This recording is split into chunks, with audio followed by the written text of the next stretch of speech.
એક ગામ હતું. તે ગામમાં એક બંટી નામનો છોકરો રહેતો હતો. નામ ભલે નાનું હોય પણ ખૂબ જ બહાદુર અને સમજદાર હતો. તેને કોઈ ભૂત પ્રેત, ડાકણ કે ચુડેલથી જરાય પણ ડર નહોતો લાગતો. એ હંમેશા કહેતો, ભૂત હોય તો આવે ને, હું તો એને મગફળી ખવડાવીશ અને પછી દોડાવતો રહીશ. એના મમ્મી પપ્પા હસતા અને કહેતા, ચાલ ચાલ બહાદુર, બહુ ગપ્પા ના મારીશ. એક દિવસ બંટી સ્કૂલેથી પાછો આવતો હતો. રસ્તામાં એક જૂનો ખંડેર જેવો કૂવો આવ્યો. તેને એકવાર ગામના લોકોને વાતો કરતા સાંભળ્યા હતા કે એ કૂવામાં એક ભૂતિયો ભમરો રહે છે, જે રાત્રે કૂવામાંથી નીકળીને આજુબાજુ ફરે છે અને બાળકોને ખૂબ જ ગલીપચી કરીને હસાવીને પાગલ કરી દે છે. બંટીને થયું, અરે વાહ, આ તો મજા આવશે. આ ભૂતિયા ભમરાને તો હું આજે શોધી જ કાઢીશ. એને તરત જ કૂવામાં ડોકિયું કર્યું. અંદર ઘોર અંધારું હતું.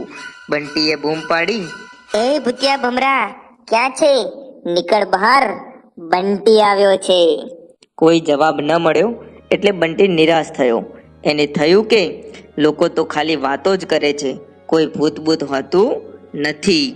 એ પાછો ફરે છે અને ત્યારે જ કૂવામાંથી ભૂતિયો ભમરો બહાર આવે છે.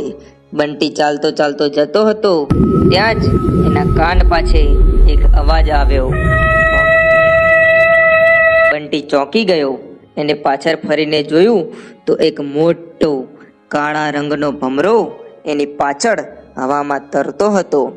એની આંખો લાલ હતી અને એના મોઢામાંથી લીલા રંગનો પ્રકાશ નીકળતો હતો, જે ખૂબ જ ડરામણો લાગતો હતો. બંટીને પહેલીવાર થોડો ડર લાગ્યો, પણ એ હિંમત હાર્યો નહીં. ઓહ, તો તું છે ભૂતિયો ભમરો? બંટી હસ્યો. મેં તો સાંભળ્યું હતું કે તું બાળકોને ગલીપચી કરે છે. ચાલ, કર મને ગલીપચી. ભૂતિયો ભમરો તો ખૂબ જ ગુસ્સે થયો. હું તને એવી ગલીપચી કરીશ કે તું હસતા હસતા થાકી જઈશ. અને એને બંટીને ગલીપચી કરવાનું શરૂ કર્યું. પહેલા બંટીને ખૂબ હસવું આવ્યું. ભમરો એના પગ પર, પેટ પર, ગરદન પર બધે જ ગલીપચી કરતો હતો. બંટી હસીને લોટપોટ થઈ ગયો.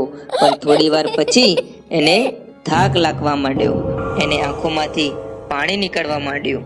એને ભૂતિયા ભમરાને રોકવા માટે હાથ પગ માર્યા, પણ ભમરો તો હવામાં હતો. બસ કર ભમરા. બંટી માંડ બોલી શક્યો. હવે નહીં હસાય મારાથી, મને માફ કરી દે. પણ ભૂતિયો ભમરો તો હસતો જ રહ્યો. હજી તો શરૂઆત છે. તું ક્યાં સુધી હસીશ એ મારે જોવું છે. બંટીને એક યુક્તિ સૂજી. એને યાદ આવ્યું કે એની મમ્મી કહેતી હતી કે ભમરાને ગોળ બહુ ભાવે. બંટીના ખિસ્સામાં થોડો ગોળનો ટુકડો પડ્યો હતો, જે એને સ્કૂલની કેન્ટીનમાંથી લીધો હતો. એને ઝટ દઈને ગોળનો ટુકડો બહાર કાઢ્યો અને ભમરા સામે ધર્યો અને કહ્યું, આ લે ભમરા, તને ગોળ બહુ ભાવતો હશે ને? આ ગોળ ખૂબ જ મીઠો છે. ભૂતિયો ભમરો તો ગોળ જોઈને લલચાઈ ગયો. એને ગલીપચી કરવાનું બંધ કર્યું અને ગોળની નજીક આવ્યો. જેવો એને ગોળ ખાધો, તરત જ એનું શરીર ચમકવા માંડ્યું અને એ નાનો થવા માંડ્યો. ધીમે ધીમે એ એક સામાન્ય ભમરામાં ફેરવાઈ ગયો. અરે વાહ, તો સાચો ભમરો બની ગયો. બંટી ખૂબ જ ખુશ થયો.